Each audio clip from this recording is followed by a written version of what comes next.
Hello and thank you for downloading this most recent episode of Movie Guys Podcast. Before we start the show tonight, we wanted to give everybody a word of warning that each episode produced by Movie Guys Podcast is for a mature audience. You have been warned. Also, all of our reviews are spoiler filled. So if you have not seen the film that we're going to talk about tonight, turn off the show and come back when you're ready to listen. Thank you so much for downloading, and we hope you enjoy the show.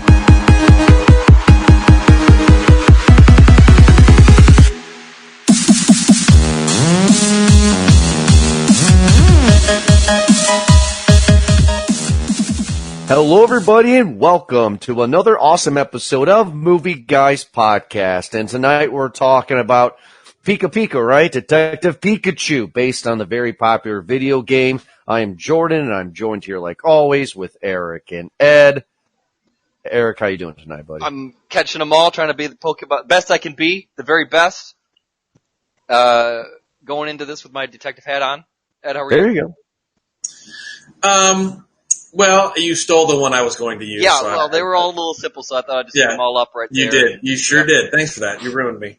Is this the first time? Is this the first time that Ed did not end with I think it's the first time that I actually had one. Oh yeah. He had such a good one that it stunned me.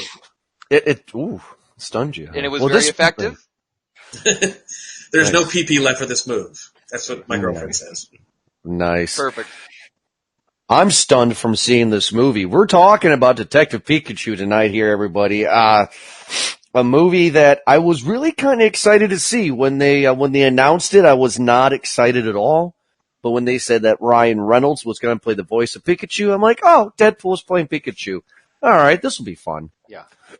That came with a lot of the mixed reviews, is people were unsure about, one, a live-action Pokemon movie, and then, two, having Ryan Reynolds play the character of it. So, I really hope I'm not going to show my hand, but to go off what you just said, Eric, yes, how in the Sam hell are they going to pull off a live-action Pokemon movie? And with a lot of things that we're going to discuss tonight, that was done very well. Very, very well. I think so. That live action, I was impressed with Mr. Mime. I was impressed with Cubone in the beginning, because when you see Cubone in the beginning, it's like, oh, is this going to be good or not? You have a challenge when it comes to making a movie like this, because you already have a very established world universe and multiple generations here too. So there's a lot. There's a lot of Pokemon that you can pick. You could go through one generation, and they actually went and covered pretty much all the generations here, just a little by little. But that's a hard choice, because you got to pick certain ones that stand out. Yeah. So I was excited. I know Eric is a Pokemon master, so he was excited. Ed, you're not a Pokemon fan. You sat out last week's episode when we talked about the whole history of Pokemon. What was your expectations going into this one, man? Honestly, I mean, to say I'm not a Pokemon fan, I mean, that's accurate, but I played the Game Boy games, so I knew the first generation as a kid. Sure. But I mean, I had almost no expectations. None. Sometimes that's the best. And I'll get into some things a little bit later, but like I went in saying, all right, we're going to watch a kids movie. Let's just see how close they come to the line with Ryan Reynolds making a few jokes, and it's a kids movie. There you go. It's a kid. First and foremost, it is a kids movie. The trailers never interest you going, oh, that seems pretty cool, or another reaction of, oh, I do not want to see this. I mean, the trailers got no reaction out of you. No, I mean, the trailers intrigued me to the point to where I didn't say I'm not doing this movie. It wasn't like, oh my God, I can't wait to see it either. Yeah, no. My wife is a big Pokemon Go fan. I even went as far as, I believe it was our anniversary one year, our wedding anniversary. I went to GameStop, which I never do because I'm not a gamer, and I bought her like a 4XL Pokemon trainer shirt so she can wear as a night shirt. So like my wife's like really excited to see this movie. I think she felt the same way I did after the end of that one. But this movie's different, though. And remember, before we get into it here, everybody, like we always do, we spoil the hell out of it. So if you have not seen the movie and you don't want to hear about what we have to say, just go ahead and turn off the show now or stop watching this live on YouTube and come back to the show after you see the movie. But we're going to spoil it. Now, a lot of things happen in this movie that is clearly point A to point B to point C. Clearly, right? But there's one thing that I really do find interesting is that he's essentially the bad guy, but at this point, the creator, the Steve Jobs, if you will, wants to create a city where human and Pokemon can live together, to work together, and just be in a city together. So here's my question. Would have that been a better movie than a Detective Pikachu? Because that idea is really, really freaking interesting. Well, you gotta have conflict in a story. Yeah. You can have humans, not some. You can have some bad humans that are resisting to be a part of this Pokemon. You can have the same thing on Pokemon, or you can have, hey, this was a human city before, and this guy is forcing Pokemon down her throat. You can have that kind of a revolution conflict. You could have had a lot of different ways to go about this. First off, before we get into the story of it, I want to make note that IMDb is accrediting that this has a lot of writers on this. Now, some are obviously the characters based on and story created by and stuff like that too. But aside from that, I think 7 writers on this are attributed to screenplay and story for the movie alone. 7. I just want to go ahead and put that out there because we're about to throw out many different storylines. The 3 of us are going to come up with a few different storylines, I think, right now, too. So, yeah. I don't mean to be rude, but Jordan, either... No. Blow your right. nose, or I don't know if it's choose making you sniffle here, too. Sorry. But so the other part is that, again, it's a kid's movie, and so you kind of have to make the story somewhat kids-friendly. Also, it's Detective Pikachu, so you gotta have a Sherlock Holmes-esque Pikachu. Otherwise, you're going to call the movie something else, you know? Unless that Pikachu, for some reason in this world, is like, that's just his daytime job. But no, you could have definitely gone like, where Team Rocket or some organization is kidnapping Pokemon and doing underground battles, in a time of peace in this city or whatever it was, too. So, I mean, that could be one, story, and then Detective Pikachu has to find out, you know, who's doing all this. He's on the case. Eric, you're right. Actually, I was thinking about that in this movie. Ed, I don't know if you were thinking about it because of the TV show back when your kids and whatnot in the game, but I was wondering if we were going to get a Team Rocket reference in this, and we didn't. And the movie fucked up because the best part in the movie where they could have had a Team Rocket reference was in that underground battle with Charizard. Yeah, that could have been held by Jesse James Team Rocket. I could have. I need to look this up, but I think someone in one of the forums had said that they heard that somebody was blasting off again in that movie. Like at least that quote was used. So I don't know if there's any truth to that, but I have. Well, I mean, you had enough of a callback to the TV show where Pikachu was singing it as he was, at the end of the movie, he was singing it as he was walking alone and crying. That was amazing. They played a lot of the theme music too, from the games and show too. So a lot of that. So I heard a lot of those too. So very from games and show. Yeah. Now, Ed, what did you think of the idea of having a Steve Jobs type have Pokemon and humans work together, live together in a major city? Do you like that concept? Do you like that idea? Character is Bill Nighy. I think that this was, as an outsider to Pokemon, watching a kids movie, it's really the only way you can do it for people like myself who would have taken their kids or nieces or nephews to go see it and not be like, oh, God. I mean, it's the only way they could have done it. I mean, you guys know more about Pokemon than I ever could, so you have all these storylines that you could say, yeah, we could have done this, yeah, we could have done this. And yes, I recognize Team Rocket, but isn't there a whole new generation of things that doesn't exist in? I mean, I could be wrong. A lot of legendary, a lot of science, a lot of tournaments. Yeah, a lot of happening. Yeah, so there's a lot of things that happen that, like, Team Rocket doesn't exist. That doesn't mean they don't exist in the outside of this city. But the film focuses entirely on this city, and Pokemon and humans live harmoniously and have for as long as this city's been built. So Team Rocket would have long been banned from there. So to not have them in there only makes sense. Okay. It's a big Fair world, enough. so maybe it's just hasn't been Sure. their time there. But again, yeah, to keep on harping on it, it's a kids movie, and so everything has to be simple and including character introduction. So when you introduce a character, a child can understand easily by the tones or attitude of a character or movie. That's a bad guy. That's a good guy. That's a funny guy. That's a mean guy. Just kind of certain roles that a child can easily identify with, and that's what the characters were, because we are led to believe that Howard Clifford's son, Roger Clifford, played by Chris Gere, looks like, the son is supposed to be this dickhead who's trying to take advantage of an ailing father, or aging father rather, and just and he's trying to take over the company. He's not sharing his father's vision. Like that's the conflict, right? Or one Yeah, of. Right. yeah. And then the other part of the story, though, is we are introduced to Tim, I believe.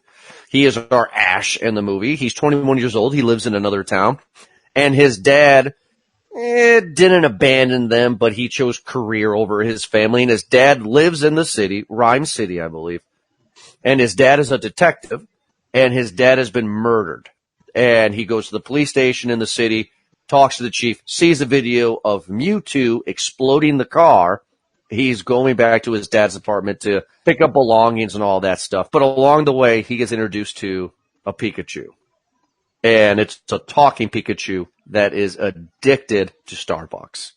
Just like the people of Game of Thrones There are. you go. Hey-oh! We're led to believe, though, that because the main character Tim does not have an assigned Pokemon, and apparently in this world, everyone just you have a soulmate, you have a Pokemon. Mhm. You know, you have one that obviously it's not picked for you, but it's just you meet each other and it's a match type of thing.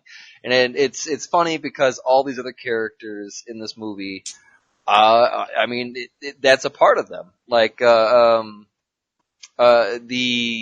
cop partner or colleague, I guess, that the missing father has. He has what's that? The dog's name, Snuffles, or he's one of the newer Pokemons. Snubbles. Oh yeah, the dog. I don't know the dog, but I think it's a Snubbles. I love the chick with Psyduck. He was fun. I never thought in a million years Snubble. that Psyduck would be so much fun, and Psyduck was probably one of the most funnest things in this movie. Good character in this one. Jigglypuff made an appearance too. Singing Jigglypuff. karaoke. Which is kind of funny because if you know anything about Jigglypuff, his whole power is he sings to makes you fall asleep every time that she sings. So it's kind of like I found it funny. So I want to talk about a character that I really loved in this movie a lot. That I would watch for hours, and I don't know why, but I loved the Mr. Mime section of this movie. That Mr. Mime was absolutely hilarious to me. His movements and everything was just, I don't know why I found it hilarious, but I was slapping my knee loving the Mr. Mime stuff. It was just ridiculous. Yeah, well, it was so much fun. You're watching this movie more for the interactions rather than the story, right? Because the story was a lot of people could have kind of called the story from the start, right? Yeah. Oh, absolutely. I mean, and the thing about this movie, I mean, if we're going to get into the structure of it, like, and as people who watch movies, I mean, the first plot point happens really quickly, and it's the typical plot point is, I got to go find out. I believe you. I got to go find out what happens to my dad. And the second one happens way late, like 10 minutes before the end of the movie when Pikachu comes back, right, to save everybody. And in between, you get a lot of story build, and then it just is a straight drop down to the end of the movie. But it's very point A to point B, like a great kids movie should be. And like you said, you've said this a couple times, Eric. It's here's this, and then we're here, and then we're here, and then we're here, and here's the good guy, here's the bad guy, here's the deception, here's the good guy again, here's the true bad guy. Boom, everybody saves the day. Yeah. And it's not bad for this movie because, again, the movie is people want to see the Pokemon. They don't give a shit about these new human characters. They don't give a shoot about these Oh man! All right, well, Yeah, we're gonna have to go Jordan, back in and we're gonna have to go back in and bleep this one out. yeah, Jordan, when you edit this video, go ahead and put the fuzz on those Yeah. words, huh? For now on, throughout the rest of the episode, says Ed is policing us. I have decided to channel my inner Flanders, and I'm a dad, so I can channel my Flanders, and I'll be doing those throughout the day. And my wife has made many comments. If I'm just mustache, I'm totally Flanders. Yep. So, gosh darly arn, let's get going, fellers. Okay. So, Good luck. now, the Mr. Mime stuff I said I loved. Really like the Charizard fight with Pikachu. So, Tim discovers that this Pikachu can talk. He thinks, as well as we, the audience, thinks that when he got his face filled with this purple smoke, that somehow got him to talk to Pikachu, or he can understand whatever. So they go on an investigation together that leads them to an underground illegal Pokemon battle. Because, correct me if I'm wrong, in this city, Pokemon are not supposed to battle, Illegal. right? Yeah. Correct. It's illegal. Okay. So there's an underground battle, and I was nervous about what Charizard was going to be because he's huge. And my Charizard is always the Charizard in, the Pokemon TV show. So I was curious. And gosh, diddly darn it, I enjoyed the Charizard. Yeah, I thought the Charizard fight was god diddly darn dupe dip yay. All right, well, calm down there. Well, we got, in that fight scene, we got a bunch of other. We got to see a Blastoise. We got to see a Gengar. Blastoise is my favorite Pokemon, so I was excited. My wife is like, "Hey, it's a Blastoise," and I was like, "Yay!" Yeah, we got to see a lot of cool Pokemon in that scene, so that was good. I did. wish I knew more of the newer ones. I'd be able to call them out, but I mean, I kind of phased out after Gen 2-ish, kind of around there. Does anybody know who the purple monkeys were with the third hand for the tail? Anybody know the name? I don't know who those are. Yeah. What are those? Those were the scary things. So they're at this battle. Ed, again, I mean, we've already established, how you feel about this, and this is definitely a kids movie. And I want you to, get a chance to chime in here on it. What did you think of the effects of the Pikachu and Charizard fight? Do you thought it was entertaining? Do you thought the CG was good? I mean, what do you think about the fight? I mean, I thought the CG throughout the entire movie was absolutely flawless. They did a very good job with that. It's very hard to act with essentially puppets. And that scene where they're having the Pokemon battle, the underground Pokemon battle between Pikachu and Charizard, I found it to be really well done. Pikachu, we find out that he has erectile dysfunction, and he can't use his powers, and which does later on you hear why. And Charizard just sort of eats his lunch for a little bit, and he's real scared, and then true kids movie fashion, David beats Goliath with a little help from his friend. Isn't that amazing that a little mouse defeated a dinosaur? I mean, that's just amazing. Don't be a bully. Just don't be a bully. Apom is always a monkey name. Yeah. But I mean, what was the name of the monkeys? Apoms? Apom. Okay, Apom. Continue. Sorry.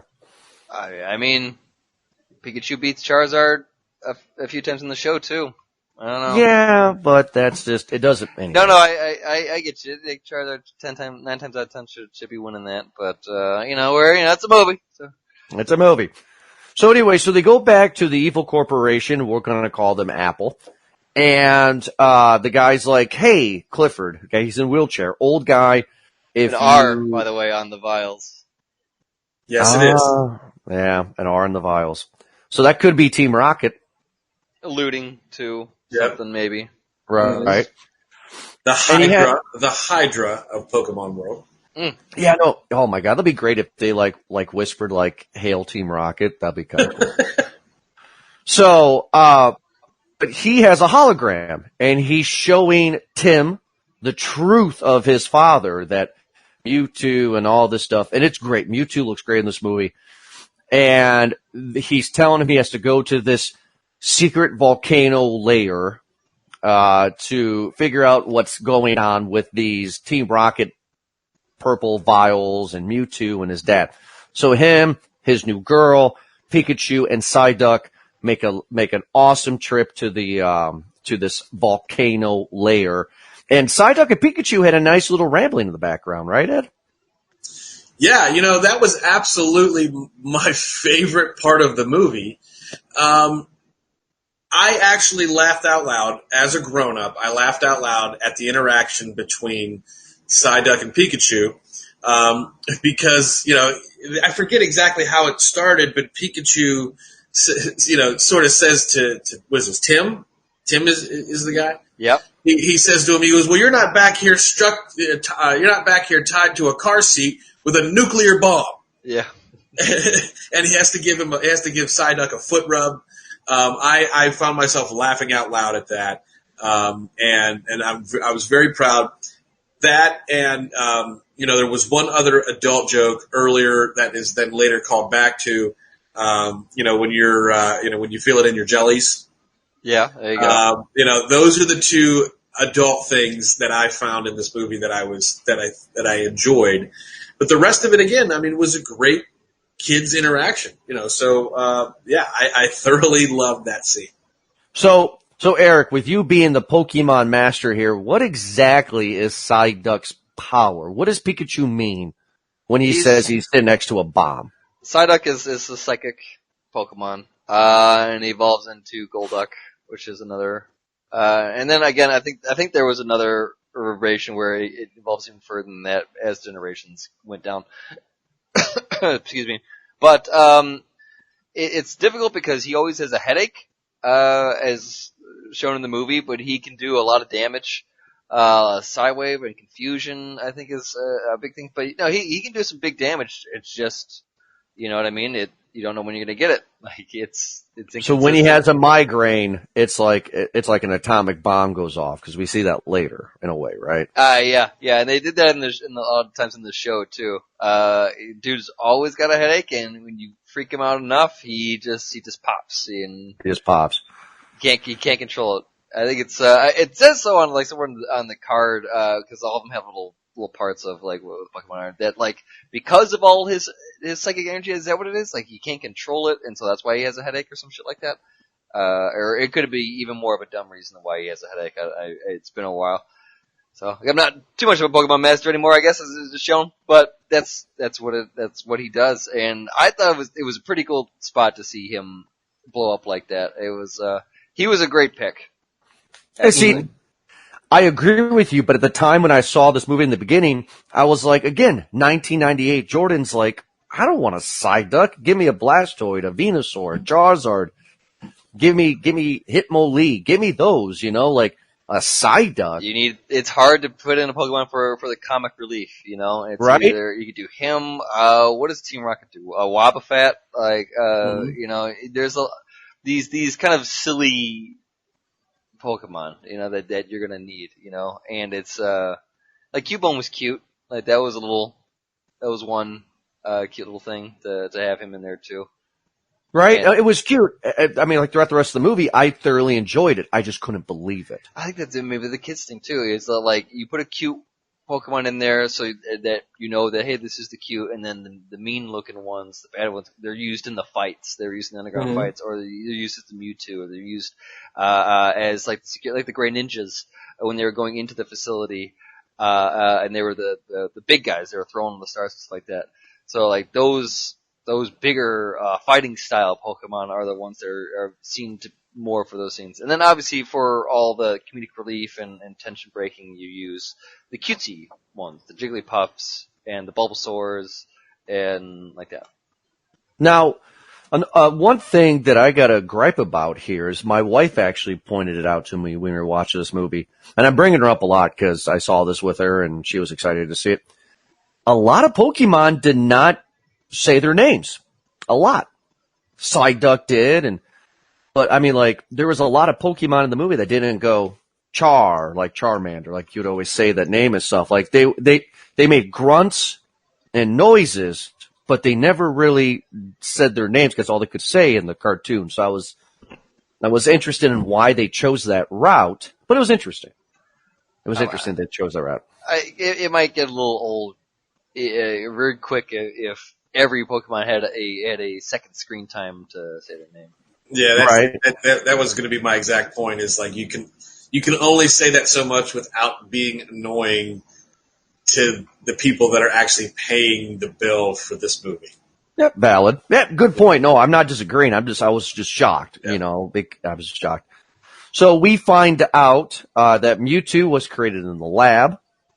And another hologram, we still don't know who his dad is. Every time he sees his dad's always in the background somewhere or walking around. At this point, we're not going to spoil it for the audience, but we three know at this Mewtwo reveal who his dad is, I'm assuming, right? You guys already know. Yeah, it was. At least I thought. Hold on, I'm looking at the list of every Pokemon in this movie. Oh, I jeez. actually have a list. I forgot there's a Lickitung in here too.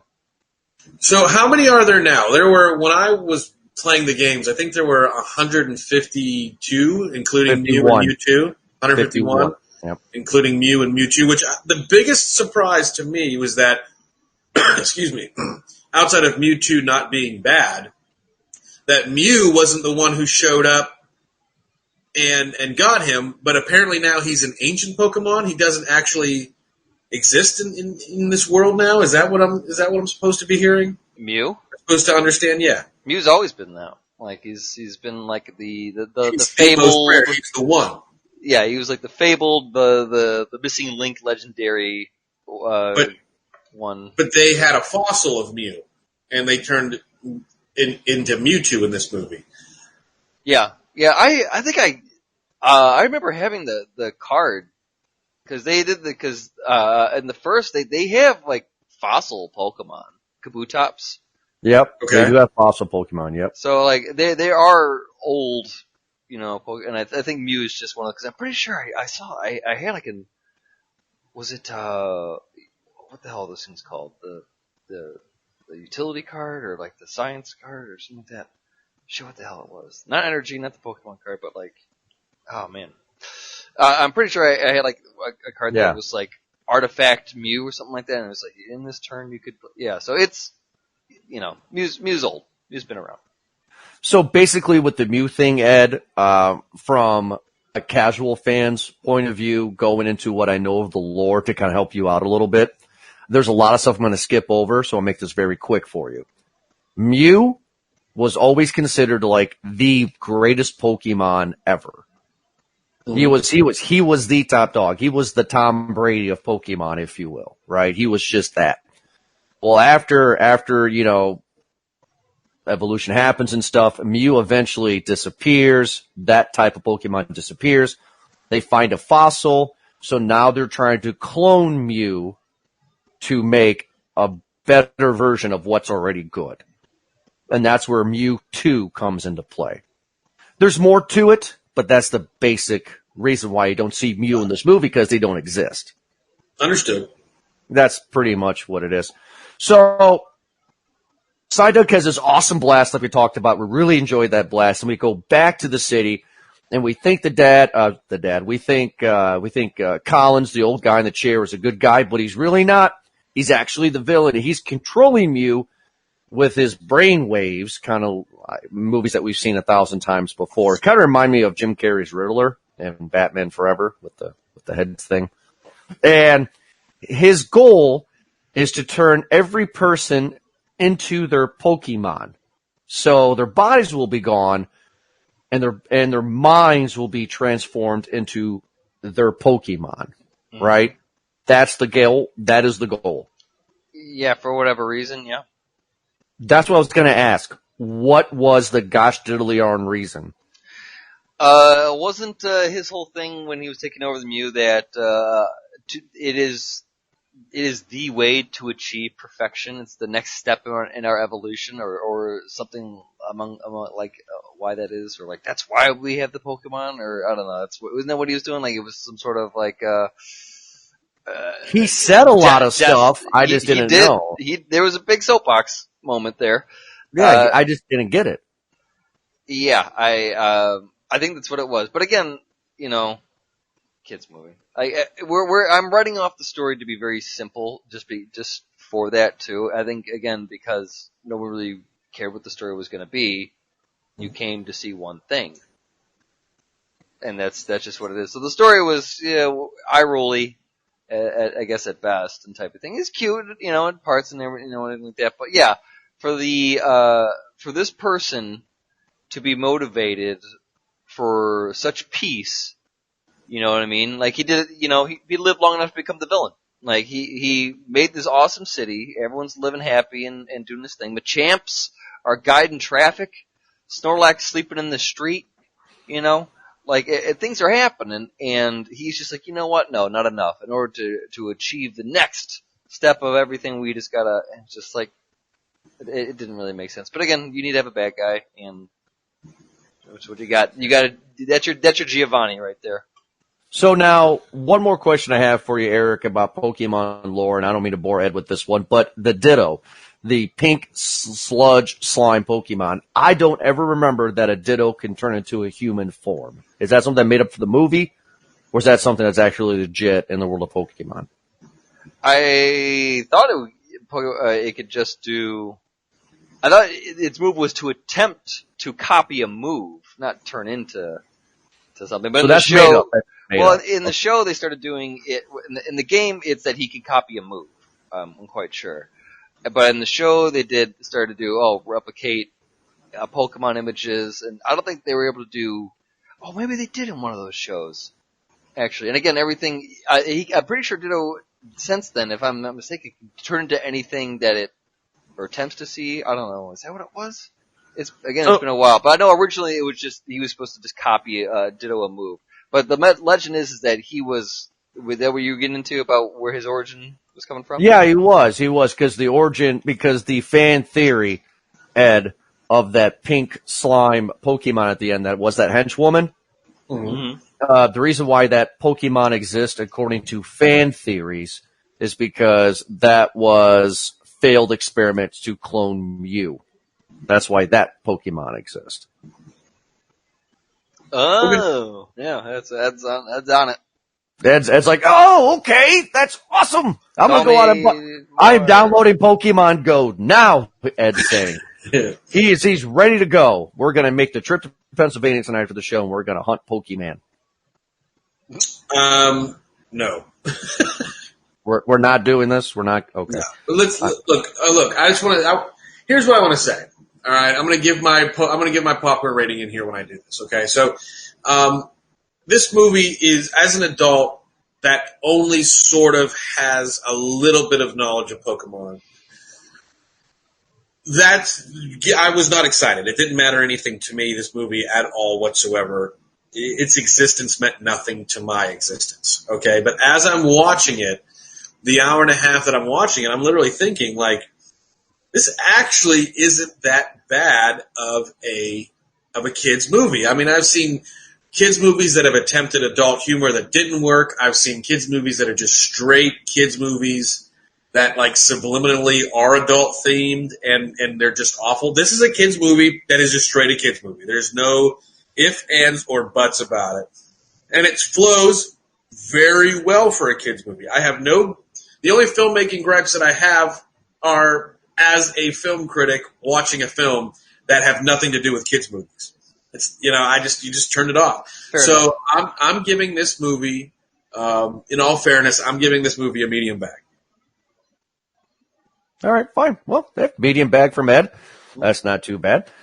We do find out that the end twist is that Mewtwo was actually saving the dad, and he transferred his mind into Pikachu. So that's why the voice is the same. That's kind of like the little twist at the end. And then Ryan Reynolds shows up, and he's like, hey, son.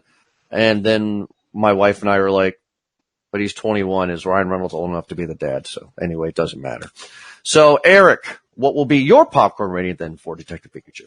Yeah, aside from the weird interracial relationship that spawned like a Black and Knees kid, like Ryan Reynolds is very white, and it looked like the wife was white. Nothing wrong with that, but again, the kid looked Asian, like he looked Blasian, or whatever you want to call him. It just seemed, and also it looked nothing like Ryan Reynolds either. Like, but again, that's casting and doesn't even, it's neither here nor there. It doesn't fucking matter in this world or something like that. Listen, this was a movie knew its audience, and because of that, it didn't skip any beat.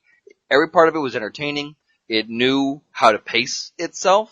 It knew that the conflict and the new characters didn't need a whole lot of light or didn't need a whole lot of substance. One sentence here, another sentence here, and there you have motivation, and there you have a little bit of origin in that in those sentences as well. Simple, no problem. And that's great because, again, everyone's going to see the interaction between the Pokemon, and it was great. You get one here, a little bit of the story, and then move on to some cutesy stuff with the Pokemon, and then you get a little bit of story, and then you move on again with more Pokemon, maybe a conflict this time, maybe a fight, and then more story, and it worked very well. Just boom, boom, boom, boom. It didn't insult the audience. I thought a lot of the jokes were actually pretty clever for children.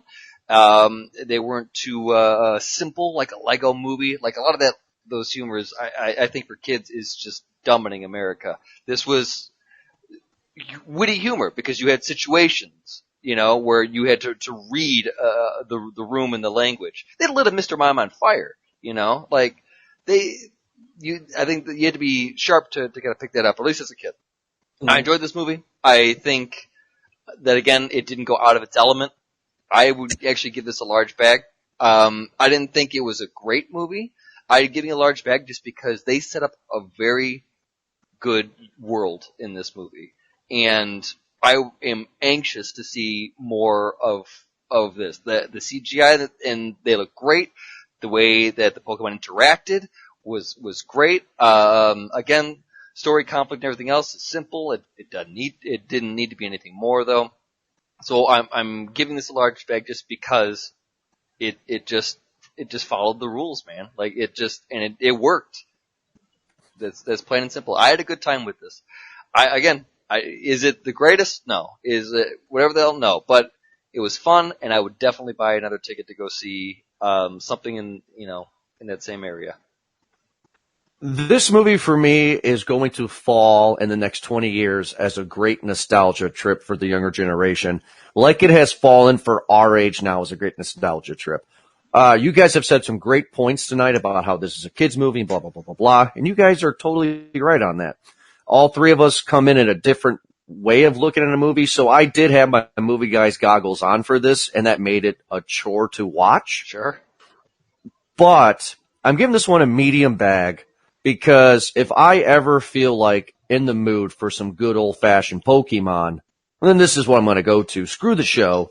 I mean, this is totally fun. It met my expectations for just a fun, stupid little Pokemon movie. So a medium bag for me, a large bag for Eric, and a medium bag for Ed. Everybody, we want to say thank you so much for watching and also listening to us here for our most recent episode of Movie Guys Podcast. And Eric and Ed have something that they're going to be doing on Sunday. Ed, you always talk about it here. What's going on this Sunday night on YouTube, buddy? This Sunday night live on YouTube, of course, Eric and we will be hosting the series finale of Game of Thrones. There's been a lot of controversy going on with this series and some of the writing and whatnot. So go back and check what Eric and I have said in our archives about the season leading up thus far. But again, this Sunday live, immediately following Game of Thrones. The exact time we don't 100% know, but as soon as that's over, click on over to YouTube or click on, we're going to put a reminder up so you can subscribe too. So definitely smash that like button on this video and hit the little subscribe bell because that's something that you're not going to want to miss out on. And we're going to talk probably pretty extensively about the series after the episode is over too. So definitely give us a check out. And Call It in the Ring is coming back live to everybody here at the first week of June. We are not going to announce the episode yet, but Ed and I took a little WrestleMania hangover month off here to kind of calm down after that. But Call It in the Ring is coming back again for, I guess we will call it our season 2 for whatever. But sure. Anyway, but everybody, thank you so much for downloading this episode, and we will be back next week for another awesome review of John Wick 3 with possible a special guest host. So tune in next week, like always. Thank you so much, and make sure to download us on iTunes, on Spotify, on iHeartRadio, movieguyspodcast.com and movieguyspodbean.com. Check us on Facebook, on Twitter, and also on Instagram. Thank you so much, and have a good night.